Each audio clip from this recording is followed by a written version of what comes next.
எல்லா அரசியல்வாதிக்கும் என்னை பொறுத்த வரைக்கும் மனித நேயம் தான் இருக்கிறதுலே முக்கிய குணம்.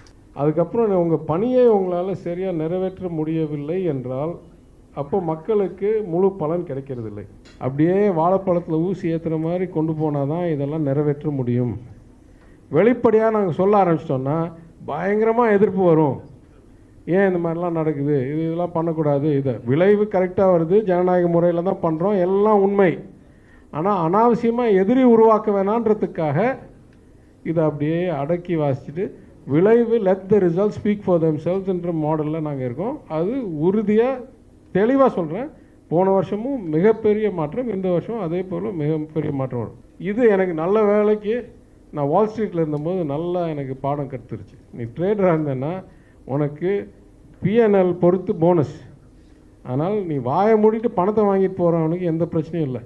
இவ்வளோ வாங்கினேன் அவ்வளோ வாங்கினேன்னு சொன்னால் 10 பேருக்கு பொறாமை வரும், எதிர்ப்பு வரும். இது வரைக்கும் நான் வாழ்க்கையில் என்னெல்லாம் சொன்னேன்னா சேர்த்து வச்சிங்கன்னா அது குஜராத் முதலமைச்சர் திரு நரேந்திர மோடி சொன்னதில் 50% கூட வராது. ஏங்க நம்ம மாத்திரம் முன்னேறணும், ஏங்க என்னுடைய சகோதரர்களை ஹிந்தி பெல்ட்டில் பின்தங்கி வச்சிருக்கிறீங்க, உயர்த்துங்க அப்படின்னு தான் நான் கேட்குறேனே தவிர பணத்தை கூடுதல் கொடுன்னு நான் கேட்கல. I don't deserve to get re-elected. It's an efficient market. There's no யாருக்கும் இது வந்து உரிமை கிடையாதுல்ல, போராடி தானே வாங்கணும். நல்ல அரசியல்வாதிக்கு, நல்ல அரசாங்கத்துக்கு, நல்ல கழகத்துக்கு என்னை பொறுத்த வரைக்கும் 2 முக்கிய அம்சங்கள், குணம், அடையாளம். ஒன்று வந்து இருக்கிறதுலே முக்கியமானது, முதல் மனித நேயம். எங்கெல்லாம் ஒரு தவறு நடக்குதோ அதெல்லாம் தடுக்கணும் என்று நினைக்கிறதும், அதெல்லாம் திருத்தணும் என்று நினைக்கிறதும், மக்களுக்கு இந்த மாதிரி ஒரு தூணாக வேறு எங்கேயும் போக முடியலன்னா பிடிஆர் வீட்டுக்கு போனால் ஏதாவது எங்களுக்கு கிடைக்கும், ஒரு நியாயம் கிடைக்கும், நன்மை கிடைக்கும்ன்ற ஒரு அடையாளத்தை that I think is the core for me and I think for all good politicians. எல்லா அரசியல்வாதிக்கும் என்னை பொறுத்த வரைக்கும் மனித நேயம் தான் இருக்கிறதுலே முக்கிய குணம். ஆனால் 2வது குணம் செயல்திறன். நீங்கள் இருக்கிறதுலே நல்ல மனிதனாக இருந்துட்டு அதுக்கப்புறம் உங்கள் பணியை உங்களால் சரியாக நிறைவேற்ற முடியவில்லை என்றால் அப்போ மக்களுக்கு முழு பலன் கிடைக்கிறதில்லை. அதனால் எம்எல்ஏயாக இருக்கும்போது, எதிர்கட்சி எம்எல்ஏ இருக்கும்போது இட்ஸ் ஹார்டர் டு மெஷர். ஒரு அளவுக்கு எந்த எம்எல்ஏ எவ்வளோ சிறப்பாக இருக்காங்க சொல்கிறதுக்கு கஷ்டம். ஆனால் அதே சமயத்தில் அந்த ஜூனியர் விகடனில் ஏதோ மிக சிறப்பாக பணியாற்றின எம்எல்ஏன்னு ஒரு தடவை பேட்டி போட்டிருந்தாங்க. யாரோ கேள்வி கேட்டதுக்கு அதே மாதிரி ஏதோ ஒரு அவார்ட்ஸ் செரமனியில் டாப் 10 எம்எல்ஏஸில் போனேன். So I can show. ஏன்னா நான் 6 மாதத்துக்கு ஒரு தடவை ஒரு அறிக்கையை வீடு வீடாக போய் கொடுக்குறேன். என்ன பண்ணேன், பண்ணல, எத்தனை திட்டத்தை நிறைவேற்றினேன், எங்கெல்லாம் தொகுதி மேம்பாட்டு நிதி போச்சு, எத்தனை புகார் வந்துச்சு, அதில் எத்தனை நிறைவேற்றப்பட்டது. அதனால் ஒரு ப்ரொஃபஷ்னலிசமோ இல்லை ஒரு தெளிவோ ஒரு டிரான்ஸ்பேரன்சியோ கொண்டாந்ததில் மகிழ்ச்சி அடைந்தேன் சட்டமன்ற உறுப்பினராக. ஆனால் இன்றைக்கு அமைச்சராக இருக்கும்போது எனக்கு மாநில அளவில் கடமை இருக்குது. என் தலைவர் கொடுத்த வாய்ப்பினால். அது நான் இங்கே அவர் அனாவசியமாக புகழ்கிறேன்னு நினைக்காதீங்க.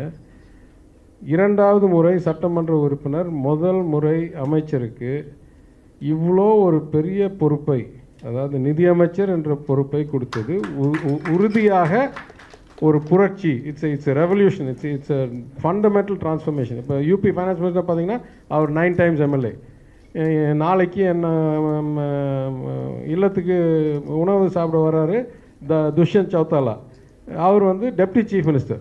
நார்மலி சீஃப் மினிஸ்டரோ இல்லை இன்னைக்கு ஃபைனான்ஸ் மினிஸ்டர்ஸ் மீட்டிங்க்கு டெல்லியில் போனோன்னா, state finance ministers with union finance minister போனோன்னா ஒரு 6-7 chief ministers have kept finance, ஒரு 6-7 deputy chief ministers have kept finance. பாக்கி 15 தான் ஆக்சுவலாக வெறும் ஃபைனான்ஸ் மினிஸ்டர். அந்த 15 பார்த்தீங்கன்னா ஒரு 13 பேர் வந்து நம்பர் 2ஓ நம்பர் 3ஓ இருப்பாங்க பார்ட்டியில். அவங்களுக்கு தான் நிதித்துறை கொடுக்கப்படும். அப்போ இவ்வளோ ஒரு அன்எக்ஸ்பெக்டட் ரெவல்யூஷனரி முடிவை எடுத்து என்னிடம் இந்த வாய்ப்பை கொடுத்தது. அதற்கு நான் செய்ய வேண்டிய கடமை கைமாறு சிறப்பாக விளைவை கொண்டாந்து சேர்க்கணும். அதில் நான் என்ன சொல்லுவேன்னா, I have the exact opposite problem of being MLA. ஏன்னா விளைவு மிகவும் நல்லா வருது, ரொம்ப ரொம்ப நல்லா. நான் எதிர்பார்க்கறதுக்கு மேல் என்னால் அவருடைய ஆதரவினால் மாற்றத்தை கொண்டாந்து சிறப்பான விளைவை உருவாக்க முடியுது. இல்லை என்ன ஒரே பிரச்சனைன்னா, நாங்கள் என்னெல்லாம் பண்ணுறோம், நாங்கள் 100 முயற்சி 200 முயற்சி எடுக்கிறோம், அதனால தான் விளைவு வருது. எதுவும் வானத்துலேருந்து உழுகிறது இல்லை. Nothing in life comes free like that. அப்போது இந்த விளைவு எந்தெந்த முயற்சியினால் வர்றது, எந்தெந்த மாற்றத்தினால் வர்றது, எந்தெந்த ஜியோவினால், எந்தெந்த புது சிஸ்டத்தினால், எந்தெந்த புது கட்டுப்பாட்டினால் அப்படின்றது வெளிப்படையாக என்ன சொல்ல முடியவில்லை. நடக்குது, இதெல்லாம் பண்ணக்கூடாது, இதை விளைவு கரெக்டாக வருது, ஜனநாயக முறையில் தான் பண்ணுறோம், எல்லாம் உண்மை. ஆனால் அனாவசியமாக எதிரி உருவாக்க வேணான்றதுக்காக இதை அப்படியே அடக்கி வாசிச்சுட்டு விளைவு let the result speak for தெம்செல்வ்ஸ்ன்ற மாடலில் நாங்கள் இருக்கோம். அது உறுதியாக தெளிவாக சொல்கிறேன். போன வருஷமும் மிகப்பெரிய மாற்றம், இந்த வருஷம் அதே போல் மிகப்பெரிய மாற்றம் வரும். அப்போ அந்த அளவுக்கு மனப்பான்மை இருக்கணும். that you should let the results speak even though you cannot go and say what it is you're doing. இது எனக்கு நல்ல வேலைக்கு நான் வால் ஸ்ட்ரீட்டில் இருந்தபோது நல்லா எனக்கு பாடம் கற்றுருச்சு. நீ ட்ரேடராக இருந்தேன்னா உனக்கு பிஎன்எல் பொறுத்து போனஸ். அதனால் நீ வாயை மூடிட்டு பணத்தை வாங்கிட்டு போகிறவனுக்கு எந்த பிரச்சனையும் இல்லை. இவ்வளோ வாங்கினேன் அவ்வளோ வாங்கினேன்னு சொன்னால் 10 பேருக்கு பொறாமை வரும், எதிர்ப்பு வரும். அதனால் you must remain focused on the outcome, not on the நான் என்றைக்காவது ஒரு நாள் நான் ஒரு நூல் எழுதி என்ன தான் நடந்துச்சு எப்படி தான் நடந்துச்சுன்னு அன்றைக்கி நான் எழுதி வச்சுட்டு போகிறேன் தவறதுக்கு முன்னால். இப்போது விளைவு வந்துட்டுருக்கு, அது என் தலைவருக்கு செய்ய வேண்டிய கடமை. அது மிகவும் எனக்கு மனநிறைவு கொடுக்கும். Before the next question, quick அதை summarize பண்ணணும்னா, if I can say, what you don't measure you cannot manage அப்படின்னு சொல்லிட்டு ஒரு பீட்டர் ட்ரக்கர் சொல்லியிருக்காரு. ஒரு கான்ஸ்டிடுவன்சி நம்ம ஜெயிச்சிட்டோம், அடுத்த 5 வருஷம் கழிச்சு போகலாம் அப்படின்றது was a trend earlier. A key lesson probably is that on a half yearly basis, here is a man who says நான் இதான் இந்த 6 மாதம் பண்ணியிருக்கேன், and distributing that within the constituency, which has about approximately 3,20,000 voters, is another key lesson that we have to be in touch with the voter. You voted me to power, I am responsible to you. PTR வீட்டுக்கு போனால் இந்த எனக்கு நடக்கும் அப்படின்ற அந்த நம்பிக்கையை ஏற்படுத்துறது ரெண்டாவது. மூன்றாவது விஷயம் எனக்கு ரொம்ப பிடிச்சது அவர் சொன்னது என்னன்னா, there is definitely a very strategic understanding and that's why we are together on the same dais. If that is your question, if there will be a coalition, I'm party agnostic. Yeah, so I'm a part of the 20% now. Yeah, sir, you may want to take that. Everybody has a day job. I'm no longer in the IT wing. I'm no longer in any major role in the party. In fact, my leader has given me one role more for legacy reasons. My father used to be in the Sottu Padagappu Kulu of the Thimuka. He has now named me Sailalar of that Kulu. So that's more of an internal function. So I'm very far removed from coalition strategy, election manifesto and all that. So I'll do my job as a minister. Some great. That was a very political answer, the last part of it.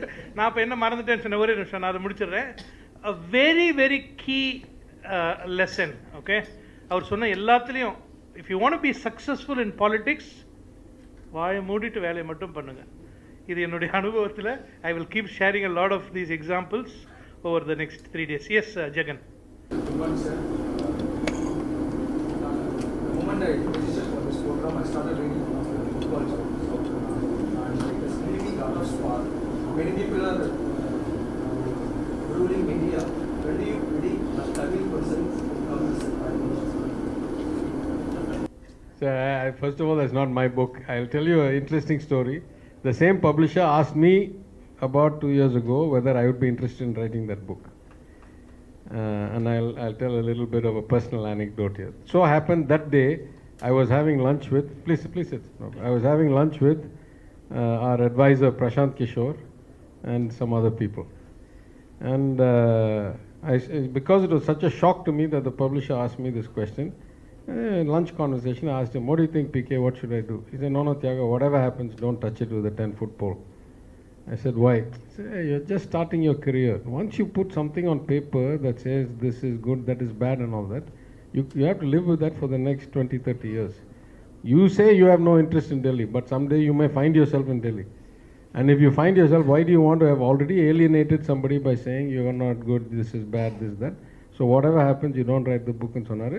அந்த advice எடுத்துக்கிட்டு நான் உடனே வேணாங்க வேறு யாரையாவது தேடுங்கன்னு அன்றைக்கே சொல்லிட்டேன். Somebody else wrote the book, somebody I know, they asked for a blurb, so the blurb is on the cover, that's all. My name is on the cover for that reason. But I would say something much more basic than that. And I said it to the 15th Finance Commission in my official, on behalf of the DMK, நான் உட்காந்து ராத்திரியாக type அடித்து தலைவர் உத்தரவோட அடுத்த நாள் போய் இங்கே என்கே Singh committee இங்கே வந்து போது கொடுத்தேன். I said, successive finance commissions have been utter failures in one respect.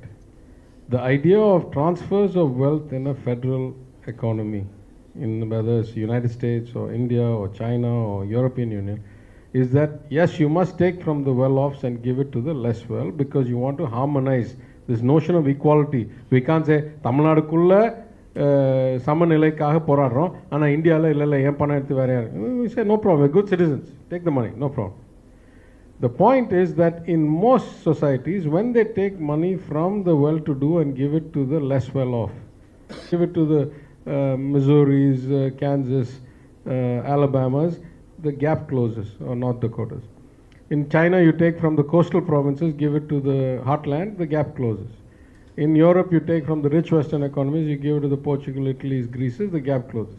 India, 25 வருஷமா, the gap has kept on increasing. Not just that, just take Tamil Nadu. At one point, Tamil Nadu was 7.5% of the population, 7.5% of the GDP, and we used to get about 7% of the devolution, which was the horizontal split between states. Vertical union or state utruங்க.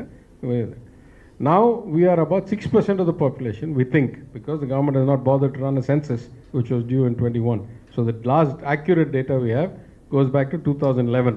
12 வருஷம் பழைய தகவலை வச்சு அரசு நடத்திட்டு இருக்கோம் நம்ம. But we are about 6% of the population. We are about 10.5% of the GDP. And we are about 4% of the tax split. அப்போனா நம்மளுடைய per capita ப்ரொடக்டிவிட்டியும் கான்ட்ரிபியூஷன் இன் டாக்ஸஸும் இன்க்ரீஸ் பண்ணிக்கிட்டே போயிட்டுருக்கு. நம்மளுக்கு திரும்பி வர பணம் குறைஞ்சி போயிட்டே இருக்குது. அப்போனா the transfers, not only are they not reducing inequality, not only are they not stabilizing inequality, not only are they crystallizing inequality at the same ratio, they are actually accelerating inequality. That is, Tamil Nadu keeps on getting better, and faster Bihar gets worse and worse. So this, I told him, unless you find a way to change the incentivization, எதற்காக கூடுதல் பணம் கொடுக்குறீங்க, it can't be just because they have a deficit, it can't be just because they have not had development. You have to seek interim measures that will lead to longer term outcomes. 5 வருஷத்துக்கு ஒரு தடவை உனக்கு வளர்ச்சி இல்லைன்றதுனால நான் கூடுதல் பணம் கொடுக்குறேன்னா, where is the incentive to get வளர்ச்சி? So I said, instead you should say, ஆண்டுக்கு ஆண்டு நாங்கள் செக் பண்ணுவோம், and you can start with measures like எத்தனை சதவீதம் பெண்கள் 15 வயசுக்கோ 12 வயசுலையோ ஸ்கூலில் இருக்காங்க, எத்தனை பேருக்கு menstrual hygiene கொடுக்கப்பட்டு கண்டினியூ பண்ணுவோம். ஏன்னா there is a strong correlation in the book, it says, between getting menstrual hygiene and continuing to high school. If half your population doesn't even get a high school education, how will your society improve? We still got a lot of work to do after that. I was at the Lady Doak convocation last Saturday, 1280 students get degree கொடுத்தேன். கேள்வி, எத்தனை பேர் அவ்வளோ சிறப்பான ஒரு பெரிய வரலாறு இருக்கிற கல்லூரியில் படிச்சுட்டு the competition to get in is 5:1 or 10:1, how many of them will join the kind of formal economy in jobs as entrepreneurs, as officers? ஒரு பெரிய வரலாறு இருக்கிற கல்லூரியில் படிச்சுட்டு the competition to get in is 5:1 or 10:1, how many of them will join the kind of formal economy in jobs as entrepreneurs, as officers, etc., or come to public life? Percentage is too low.